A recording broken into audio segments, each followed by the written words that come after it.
जब तुम कतरन कतरन हो जाओ, तुम्हारा लिफाफा भी ना बनाया जा सके, तुम में कुछ पैक करके तुम्हारी पुड़िया भी ना बनाई जा सके, तब मैं तुम्हें महबूब के फटे हुए खत की तरह अपने कोट की अंदर वाली जेब में रखूं, खुशबू लगाकर। वाह।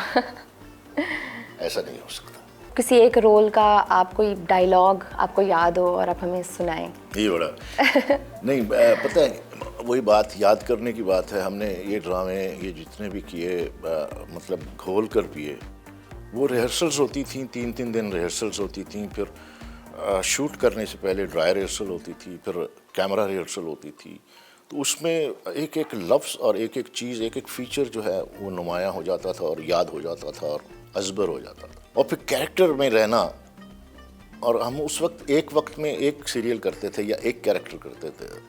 3 महीने क्वार्टर का एक सीरियल होता था, तो 3 महीने उसी में लिव करते थे, उसी कैरेक्टर में। क्योंकि living in a character is very important and very basic. क्योंकि जब तक आप उसमें लिव नहीं करते, आप उसको उस तरह से परफॉर्म नहीं कर सकते। जो डेप्थ चाहिए, जो उसकी मल्टी डायमेंशंस, उसकी जो उसकी पर्सपेक्टिव्स हैं, उसको आप अया नहीं कर सकते। अदरवाइज सतही। And it is the toughest one method acting कि आप उसमें जीना शुरू कर दें। हाँ, उसमें जीना पड़ता है। और फिर बाद में उसमें से निकलना भी एक एफर्ट होती है। हाँ, फिर उससे बड़ा काम जो होता है उससे निकलना होता है जी। तो जब उससे निकलना होता है ना, तो फिर उसके बाद डायलॉग भी भूल जाता है, कैरेक्टर भी भूल जाता है। राइट। तो मुझे, अब आप कहा, मुझे एक पीस मुझे छोटा सा है याद, बड़े सालों का याद है। अशफाक साहब का वो प्ले लिखा हुआ था और ड्रामे में, और यावर हयात साहब उसके भी डायरेक्टर यावर हयात साहब। ये बात है 1983 की। अच्छा। और वो ये है कि जब तुम कतरन कतरन हो जाओ, तुम्हारा लिफाफा भी ना बनाया जा सके, तुम में कुछ पैक करके तुम्हारी पुड़िया भी ना बनाई जा सके, तब मैं तुम्हें महबूब के फटे हुए खत की तरह अपने कोट की अंदर वाली जेब में रखूं, खुशबू लगाकर। वाह। ऐसा नहीं हो सकता। अजय देवगन बर्मला कहते हैं कि वो आपसे मुतासिर हैं। उन्हें आपका कौन सा किरदार पसंद है? आई डोंट नो किस एंगल से वो मुझे एडमायर करते हैं या मेरे हवाले से, पता नहीं कौन सा किरदार उन्होंने देखा और किस हवाले से। बहरहाल एक एक्सप्रेशन ज़रूर मुझे फील होता है फिल्म में, जो आइज़ का इस्तेमाल है जी, वो, उसमें कुछ थोड़ी सी सिमिलैरिटी, और फिर जो डायलॉग डिलीवरी उसमें कुछ थोड़ी सी सिमिलैरिटी मुझे फील होती है।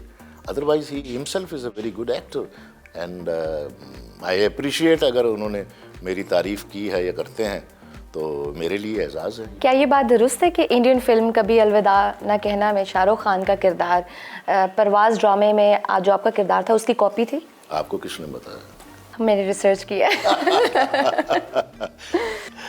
हाँ, बिल्कुल सही है। आपको जिसने भी बताया सही बताया। ये अंदर की बात है वैसे जी। क्योंकि या तो उसको करण जौहर को मानना चाहिए था या शाहरुख को खुद मानना चाहिए था, लेकिन बहरहाल ये है। और आपने भी चूँकि उस बात को एक्सप्लोर किया है। ये परवाज़ मुस्तनसर हुसैन तारर साहब का लिखा हुआ था, एंड उसमें आरफा एंड रुबीना अशरफ, रुबीना अशरफ का शायद एक आध उसने किया हुआ था उन्होंने, और वो उनका पहला सीरियल था मेरे साथ।